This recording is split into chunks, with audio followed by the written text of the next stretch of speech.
Educational creativity চ্যানেলে সকলকে স্বাগত। পর্ষদ নিয়োগ দেবে সেই সম্মতি কিন্তু নিয়েছিল সিঙ্গেল বেঞ্চে, তারপরেও কিন্তু নিয়োগ দেয়নি। সেই সংক্রান্ত একটি মামলা সুপ্রিম কোর্ট পর্যন্ত গড়ালো। এই সমস্ত মামলা আপনাদের সঙ্গে শেয়ার করি, কারণ আপনাদের সবাইকে জেনে রাখা উচিত রাজ্যের কোন জেলায় কীভাবে নিয়োগ হচ্ছে, নতুন রিক্রুটমেন্টে কতটা সিট কাটতে পারে বা পুরনো রিক্রুটমেন্টের সঙ্গে কী সম্পর্ক, সবগুলো আপনাদের জেনে রাখা উচিত। বা বিভিন্ন মামলায় এই সমস্ত অর্ডারগুলো আপনারা হাতিয়ার করে এগিয়ে যেতে পারেন। সেই জন্য এই কেস সংক্রান্ত যারা ইন্টারেস্টেড বা প্রাইমারি মামলা সংক্রান্ত যারা ইন্টারেস্টেড বা বিভিন্ন নিয়োগের জন্য অপেক্ষা করছেন বা কেসের সঙ্গে জড়িত, তাদের অবশ্যই এই সমস্ত তথ্যগুলো জেনে রাখা উচিত।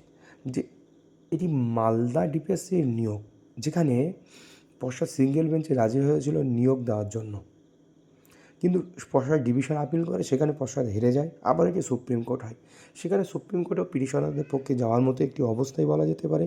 এরকম একটি মামলার বিস্তারিত শুনে নিন কলকাতা হাইকোর্টের আইনজীবী আলী হাসান আলমগীর স্যারের কণ্ঠ থেকে। শুনুন বিস্তারিত ম্যাটারটি কী আছে আর পরবর্তী মালদা কী আর কী হতে চলেছে। 2009-এর এমন প্রাইমারি একটি ব্যাপার। রিক্রুটমেন্টের মামলা আজকে ছিল।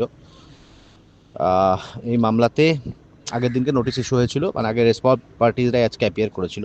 মেন রেসপন্ডেন্ট হচ্ছে এখানে district primary school council Malda. একটা ইমপ্লিমেন্ট অ্যাপ্লিকেশনও ফাইল করেছিল কিছু ক্যান্ডিডেট, যারা তাদের বক্তব্য ছিল যে তাদেরকে অ্যাড করা হোক। কোর্ট কিন্তু সেটা নাকচ করেছে এবং আমরাও এটাকে অপোজ করছি স্বাভাবিকভাবে। কোর্ট বলেছে তোমাদের যা বলার হাইকোর্টে গিয়ে বলো। এখানে যে মেন ইস্যুটা হচ্ছে কনসেন্ট দেওয়া হয়েছিল কি হয়নি এই অর্ডারে। কারণ আপনারা জানেন যে এই অর্ডারগুলো হাওড়া, নর্থ 24 পরগনা এবং তারপরে সাবসিকুয়েন্টলি মালদা ক্ষেত্রে অর্ডারগুলো কনসেন্ট অর্ডার ছিল, মানে সব পক্ষের সহমতিতে অর্ডারটা হয়েছিল, অ্যাপয়েন্টমেন্টের অর্ডার। পরবর্তীকালে মালদার তরফ থেকে ডিভিশন বেঞ্চে আপিল করে বলা হয় যে আমরা কনসেন্ট দিইনি। তো তারপরে ডিভিশন বেঞ্চে সেই আপিল ডিসমিস করে এবং ডিভিশন বেঞ্চে আপিল ডিসমিস করে বলে যে তুমি যদি কনসেন্ট না দেও তাহলে যে জাজের কাছে তোমার মামলা হয়েছে তুমি তার কাছে গিয়ে বলতে পারো। তারপরে ওরা রিভিউ ফাইল করে ওরা বলে যে আমরা কনসেন্ট দিইনি বা লিখিত কনসেন্ট দিইনি এরকম। তার পরিপ্রেক্ষিতে অর্ডারটা রিকল হয়। আমরা ওটাকে চ্যালেঞ্জ করে এসেছিলাম।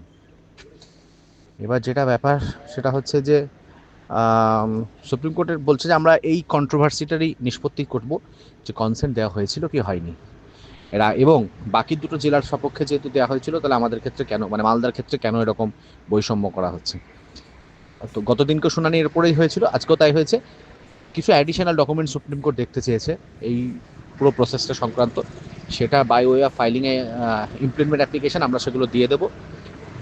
আর ওরা অন্য কিছুতে নিয়ে যেতে চাইছিল ডিপিএসসি ব্যাপারটাকে, যে কার স্কোর কত অমুক তমুক, সেটা সুপ্রিম কোর্ট সেটা এন্টারটেইন করে না, বলেছে আমরা ওই কন্ট্রোভার্সিতে ঢুকবো না, আমরা শুধুমাত্র দেখবো যে কনসেন্ট তোমরা দিয়েছিলে কি দাওনি।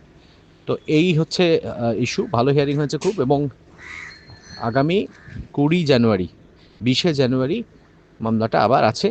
আশা করছি ওই দিনেই মামলা নিষ্পত্তি হবে। এর মধ্যে যদি ডিপিএসসি কাউন্টার ফাইল করতে চাই, মানে কাউন্টার তারা ফাইল করতে পারে।